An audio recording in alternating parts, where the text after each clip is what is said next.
Bismillahirrahmanirrahim. Assalamualaikum warahmatullahi wabarakatuh.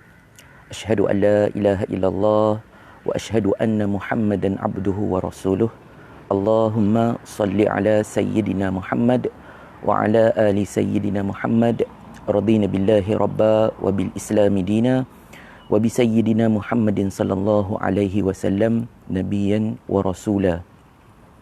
Tuan-tuan, puan-puan, saudara-saudari yang dirahmati Allah sekalian,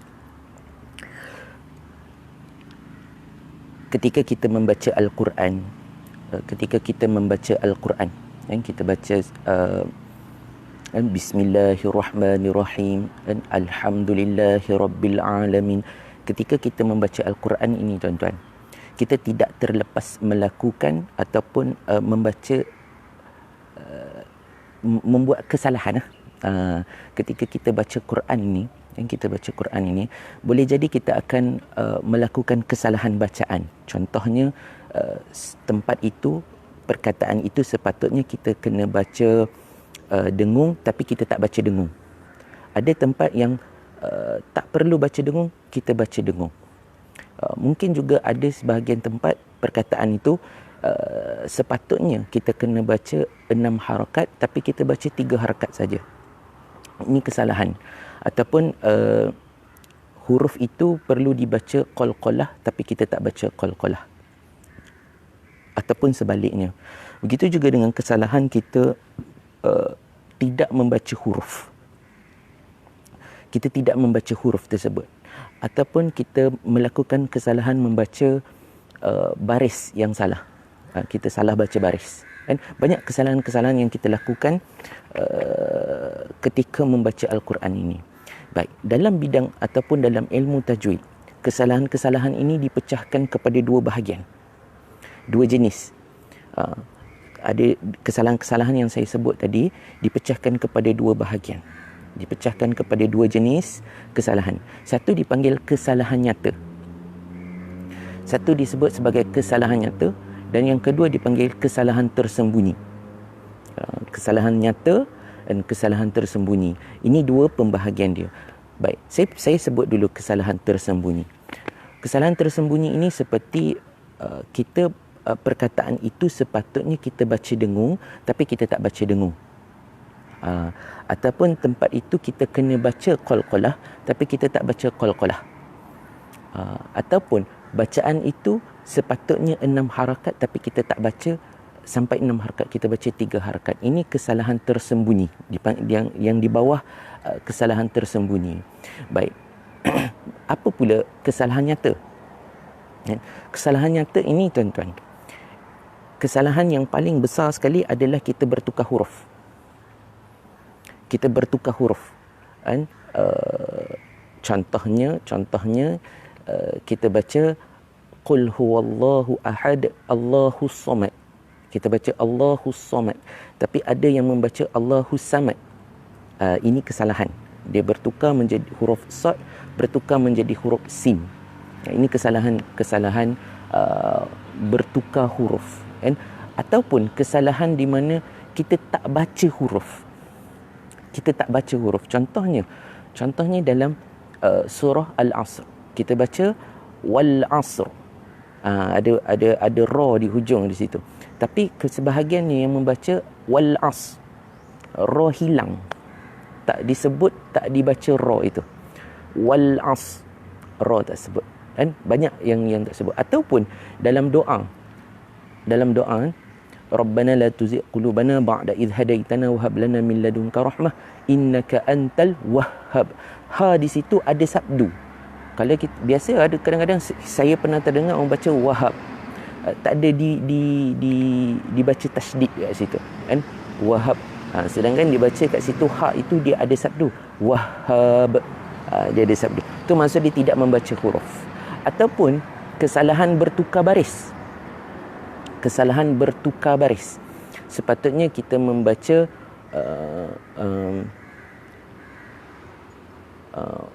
wahum, kita baca wahim. Contoh kan, wahum kita bertukar menjadi wahim. Baris hadapan bertukar menjadi baris bawah.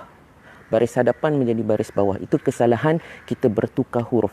kesalahan kita bertukar huruf. Ada juga kesalahan yang kesalahan tersembunyi ini kesalahan daripada 6 harakat bertukar menjadi 3 harakat,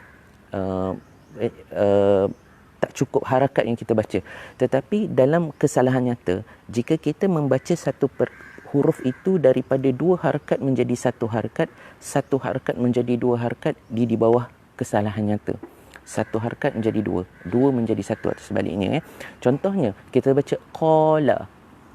Qala. La kita baca dengan 1 harakat.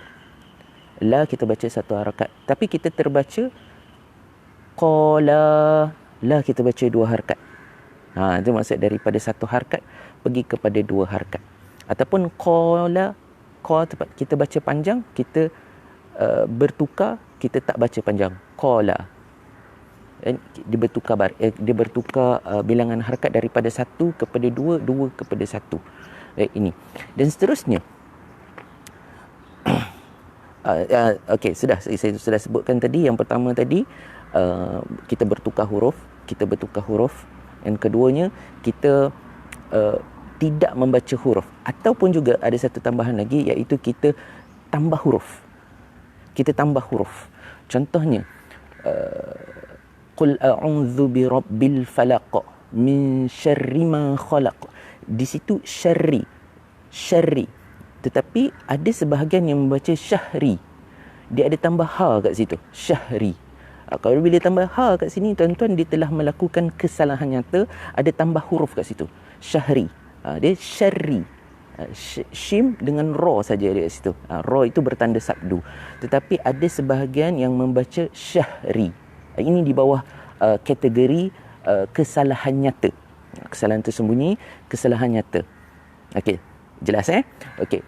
Saya ulang sekali lagi. Kesalahan nyata ni, apakah kesalahan nyata ini? Kesalahan nyata ini ketika kita membaca Quran, kita bertukar huruf. Kan? Kha bertukar menjadi huruf jim, sad bertukar menjadi huruf sin. Ini kesalahan nyata. Yang pertama. Yang keduanya, kita tidak sebut huruf ataupun kita tambah huruf. Macam contoh saya tersebut tadi, wal asr. Ra ada di hujung, tapi kita membaca wal as, hilang ra, maka kita menggugurkan 1 huruf. Kita tak baca huruf itu. Ataupun kita tambah huruf. Contoh yang saya baru sebut tadi, min syarri ma khalaq. Syarri. Shim, ra, sabdu. Tapi ada sebahagian yang menambah huruf syahri. Dia ada tambah huruf ha kat sini.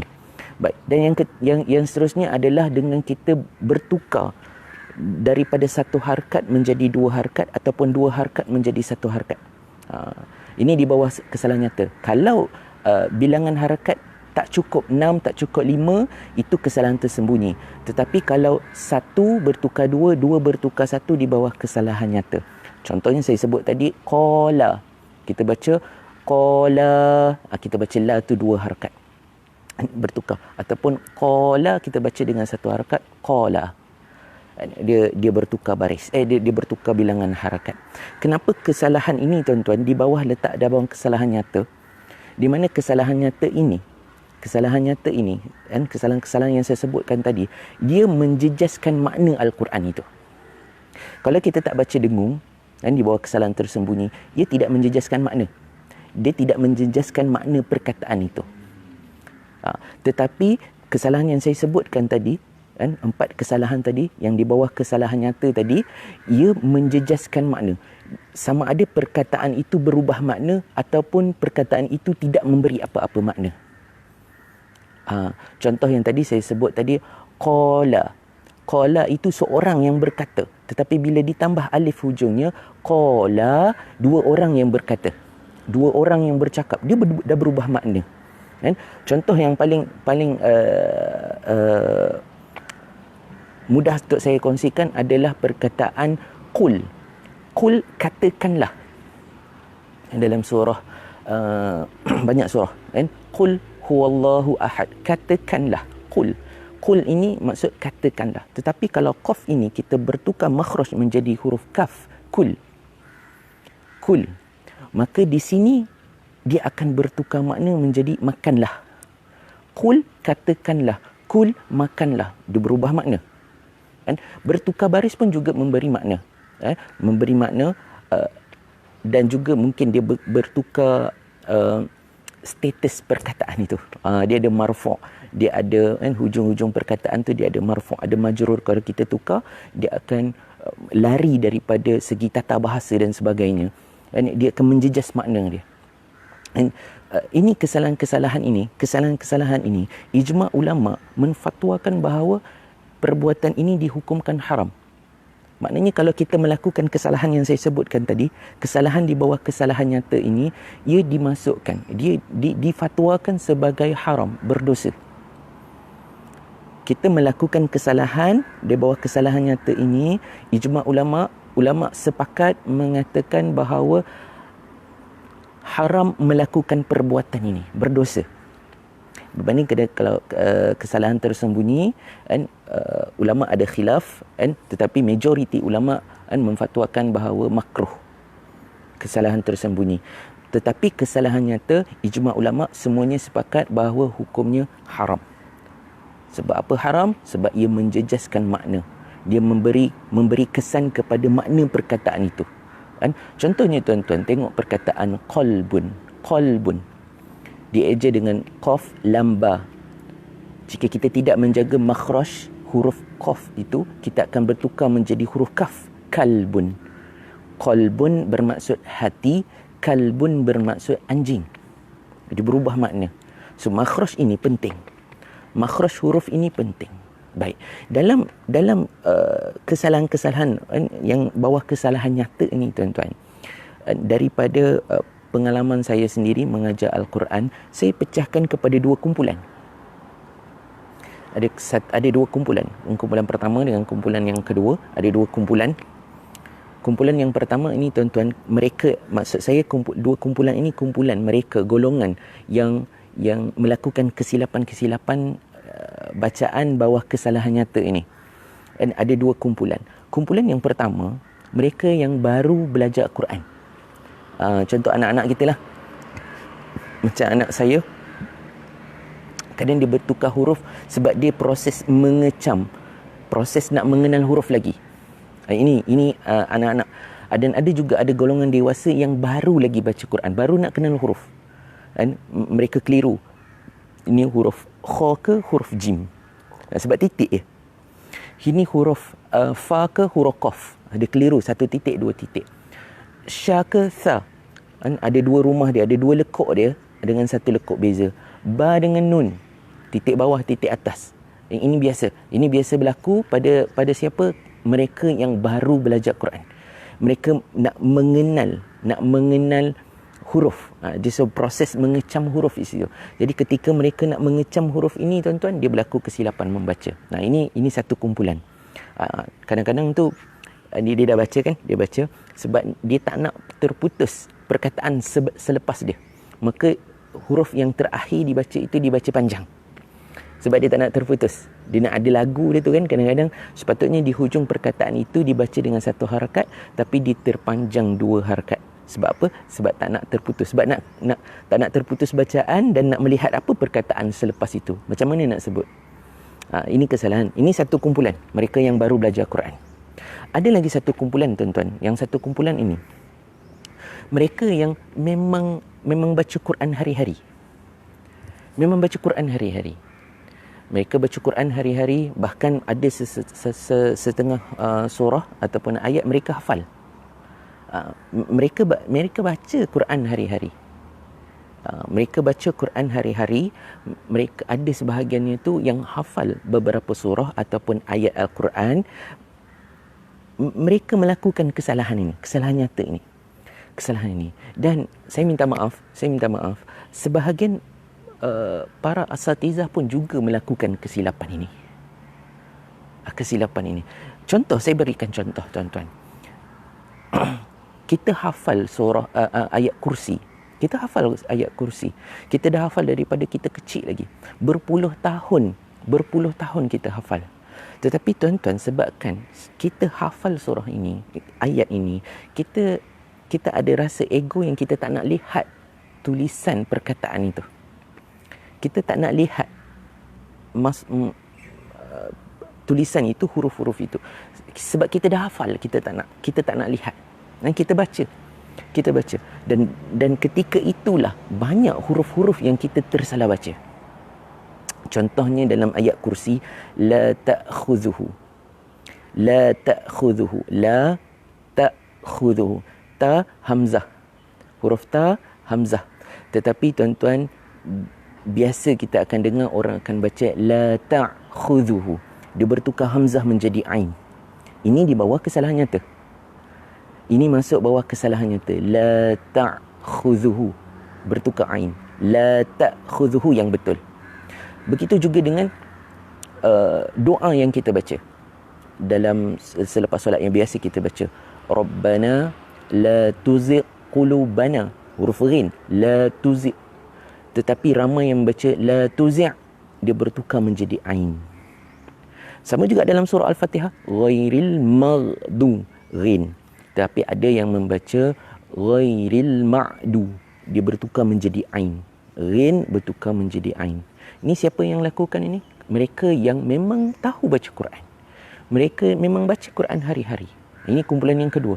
Mereka baca Quran hari-hari, mereka hafal sesuatu ayat. Mereka hafal sesuatu surah. Dan sebahagiannya adalah para asatizah, kan? Ustaz, ustazah. Dan kadang-kadang kita lihat, kita dengar ustaz ni baca, ustaz ni salah sebut huruf ni. Sebab huruf yang beza ini, dia bukan bertukar huruf yang jauh sebutan dia. Macam yang kumpulan satu tadi, dia perubahan yang jauh sebutan dia. Ba bertukar dengan nun. Jauh sebabkan beza titik. Tetapi orang yang biasa baca Quran, yang hari-hari baca Quran, yang sebagainya hafal beberapa surah ini, mereka ni baca Quran, cuma mereka melakukan kesalahan nipis. Tapi kesalahan nipis ini, perubahan huruf yang nipis ini sebenarnya telah bertukar huruf. Saya berikan contoh dalam surah Al-Ikhlas. Qul huwallahu ahad, Allahus samad. Huruf sad di situ, Allahus samad.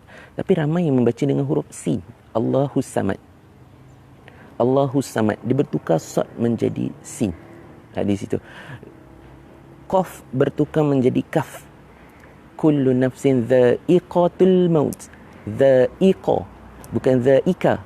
Dha'ika huruf kaf. Dha'iqa huruf qaf. Banyak huruf-huruf dalam Al-Quran ini disalah baca begini. Huruf hamzah bertukar ain, ain bertukar hamzah, ha bertukar menjadi ha bertukar menjadi ha. Apa lagi? Huruf qa bertukar ka bertukar qa. Huruf apa lagi? Sa bertukar sa menjadi so. Ini huruf yang kita nampak perbezaannya agak nipis. Perbezaan sebutannya agak nipis. Ha dengan ha. Dan kerap juga dengar dalam surah Al-A'la, surah Al-A'la, Sabbihisma rabbikal a'la. Sabbihis, ha pedas. Dia bukan ha angin. Sabbihis, dia jadi huruf ha bulat tu, yang kita panggil ha bulat ataupun ha angin. Sabbihis itu yang betulnya huruf ha. Ataupun kita tengok pada surah Al-Falaq juga kan, qul a'udzu birabbil falaq min syarri ma khalaq wa min syarri ghasiqin idza waqab. Itu huruf qaf, bukan huruf kaf. Waqab, ada yang baca waqab, dia waqab. Sebab apa berlaku? Sebab kita dah hafal dulu. Kita dah hafal dulu masa kecil-kecil dulu, kan? Masa kita kanak-kanak lagi kita dah hafal surah ini. Tapi bila kita dah masuk peringkat dewasa ni, kita tak nak pandang, kita tak nak lihat mushaf untuk baca, kan? Kadang-kadang kita tengok ada majlis-majlis, kan? Majlis-majlis kadang-kadang kita ada mushaf untuk kita baca sesuatu surah itu, tapi kita tutup. Dan sebab kita hafal. Tapi ketika kita hafal itu, kita banyak melakukan kesalahan. Kita kena tengok huruf apa yang kita baca. Dan kita dah hafal banyak surah, tapi kita kena tengok apakah huruf-huruf yang kita baca dalam surah itu. Dan kena semak kena bacaan itu. Baik. Ketika saya mengajar ni tuan-tuan, untuk mengajar mereka dalam kumpulan satu ni, nak bertukar huruf yang ba bertukar nun, kha bertukar ja ni, dia senang nak kita nak pandu, ataupun kita nak perbetulkan sebutan huruf ini, untuk mengecam huruf ini. Tetapi bagi kesalahan yang kumpulan kedua ini, dia agak susah, dia agak ambil masa sedikit. Sebab apa? Dia dah sebati. Dia dah sebati sebut huruf qaf sebagai huruf kaf. Dah sebati. Huruf sad bertukar menjadi huruf sin, dah sebati. So ini yang agak sukar sikit nak diperbaiki. Kena ambil masa sedikit. So ketika saya mengajar ini tuan-tuan, ketika saya mengajar huruf-huruf ini, perbezaan-perbezaan makhraj huruf ini, satu persoalan yang pernah timbul, iaitu ada kalangan pelajar saya, dia tanya, Ustaz, kenapa Allah ciptakan huruf ini dekat-dekat bunyi dia, ha dengan ha, dan kenapa Allah tak jadikan huruf yang jauh sikit? Kan? Sebab Allah tu kan boleh cipta. Allah itu kan berkuasa untuk cipta. Kenapa Allah cipta begini? Ya, dekat-dekat begini. Dan dekat sangat ni susah kita nak bezakan huruf a dengan a. Kan? Kenapa Allah tak buat begitu? Kan? Wallahu alam. Kan? Hanya Allah yang tahu. Kan? Itu hak dia untuk menetapkan huruf dia. Cuma saya nak kongsikan dengan tuan-tuan, puan-puan, di awal surah Al-Baqarah Allah sebut apa? Dzalikal kitabu la raiba fihi hudan lil muttaqin. Dzalikal kitabu la raiba fihi hudan lil muttaqin. Ya, dzalikal kitab ni apa maksud dia tuan-tuan? Kitab ini adalah benda yang telah ditulis. Al-Quran itu, dan apa saja huruf ataupun sebutannya itu telah ditentukan oleh Allah, tak boleh nak ubah dah. Zalikal kitab. Kitab ini tuan-tuan termaktublah, telah tertulis. So tiada siapa yang boleh ubah benda ni. So itu ketentuan Allah yang telah Allah tuliskan dalam Al-Kitab. So Al-Quran ini Allah gunakan Al-Kitab dalam surah Al-Baqarah ini. Allah gunakan perkataan Al-Kitab merujuk pada Al-Quran ini. Dan tulisan bacaannya, dan susunannya telah ditulis, telah ditentukan, ditetapkan. So tak boleh nak ubah. So apa-apa huruf sebutan itu tuan-tuan, itulah huruf dia. Dan la raiba fi, jangan ada keraguan. Kita jangan ragu dengan huruf-huruf ini, dan sebutan-sebutan huruf ini. Kita jangan ragu dengan perbezaan-perbezaan yang dekat ini. Yang kita jangan ragu. Dan itu hak Allah. Dan itu hak mutlak dia untuk menetapkan apa. Dan kita lihat pula di hujung ayat ini, hudal lil muttaqin. Petunjuk bagi orang yang bertakwa. Petunjuk bagi orang bertakwa. Tuan-tuan, perkataan hudan ini Allah tidak meletakkan alif lam. Apa beza ada alif lam dengan tak ada alif lam? Bila ada alif lam ini tuan-tuan, dia adalah perkara yang khusus ataupun telah ditentukan. Tetapi bila tiada alif lam, dia bukan khusus. Dia tidak ditentukan. So hudan ini, petunjuk ini, tuan-tuan akan dapat dalam Al-Quran banyak sangat. Dia tidak tentu, dia tidak dikhususkan untuk hudan ini. Petunjuk apa yang kita dapat daripada Al-Quran. Al-Quran tak khususkan. Tuan-tuan, maksud saya begini tuan-tuan. Ada alif lam, dia khusus. Tak ada alif lam, dia umum, dia tak ditentukan. Dia tak ditentukan. Contohnya kalau bahasa Inggeris ni ada perkataan the. A car. Kereta mana kita tak tahu. Kereta merah ke, kereta putih ke, kereta besar ke, kereta kecil kita tak tahu. Tapi kalau the car, dah khusus. Itu kereta dia. Itu keretanya. The car. Kan? Itu. Tapi kalau ada alif lam, dia menunjuk kepada khusus. Petunjuk. Satu petunjuk. Dikhususkan. Tetapi hudan di sini dia tak ada alif lam, merujuk kepada dia tidak tentu. Boleh saya katakan dia banyak sangat, dia melimpah ruah. ada hudan, ada petunjuk untuk kita sebagai seorang ayah, ada petunjuk kita sebagai seorang isteri, ada petunjuk kita sebagai seorang anak, ada petunjuk kita sebagai pemimpin, ada petunjuk kita sebagai seorang kerabat dan sebagainya. Banyak petunjuk yang ada dalam Al-Quran. So dia melimpah ruah, dia infinity. So hudan ini untuk orang yang bertakwa. Hudan lil muttaqin, petunjuk bagi orang bertakwa. So tuan-tuan, apakah maksud takwa ini? Takwa ini kalau saya tak ingat nama sahabat ni, tapi Saidina Umar pernah tanya dengan seorang sahabat ini, dan dia tanya apakah maksud takwa ini? Takwa ini, kan kata sahabat ini, dia kata takwa ini ketika kamu melalui satu tempat yang penuh dengan duri dan kamu berhati-hati supaya tidak terpijak duri itu. Itu takwa. So tuan-tuan, kat sini boleh kita dapat faham bahawa ketika kita menyebut huruf-huruf ini, tuan-tuan, kita kena berhati-hati. Sebab inilah petunjuk untuk orang bertakwa. Susunan huruf ini, kan, ketetapan Allah menyusun huruf-huruf ini. Huruf-huruf ini disebut begini, tuan-tuan.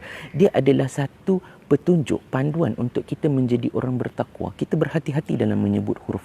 Kita berhati-hati dalam menyebut sesuatu huruf. Inilah panduan, tuan-tuan. Dia tidak terhad. Dan Al-Quran ini tidak terhad kepada satu saja panduan, tetapi dia banyak sangat. Sebab tu dia tak ada alif lam. So petunjuk yang kita akan dapat Al-Quran ini banyak. So salah satunya adalah dengan cara kita membaca saja sudah ada panduan, di mana dengan panduannya adalah kita membaca berhati-hati. Kita jaga hak setiap huruf itu, kita jaga makhraj setiap huruf itu, dan kita berhati-hati dan kita tak langgar. Dan sebab tu dalam maksud takwa ini, tuan-tuan, melaksanakan segala perintah Allah dan meninggalkan segala larangannya. So kita kena follow. Allah suruh sebut begini, sebut begitu. Allah suruh kita sebut huruf Ra begitu, kita sebut begitu.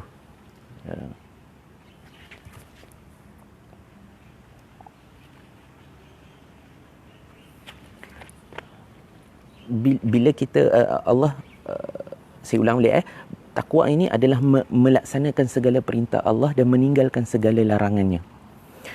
Maknanya, tuan-tuan, kalau Allah dah suruh kita sebut huruf itu, kita sebutlah huruf itu. Kita jangan tinggalkan. Dan kalau Allah larang untuk kita melakukan sebutan-sebutan, jangan sebut begini, maka kita jangan sebut begini. Ini yang diajar melalui Rasulullah, para sahabat dan para ulama. Dan sebutan-sebutan huruf yang sampai pada kita. Dan Al-Quran yang kita baca. Baik, tuan-tuan, sekadar itu saja, tuan-tuan. Semoga tuan-tuan dapat manfaat daripada perkongsian yang ringkas ini berkaitan dengan kesalahan nyata. Dan kena beri perhatian. Kena beri perhatian.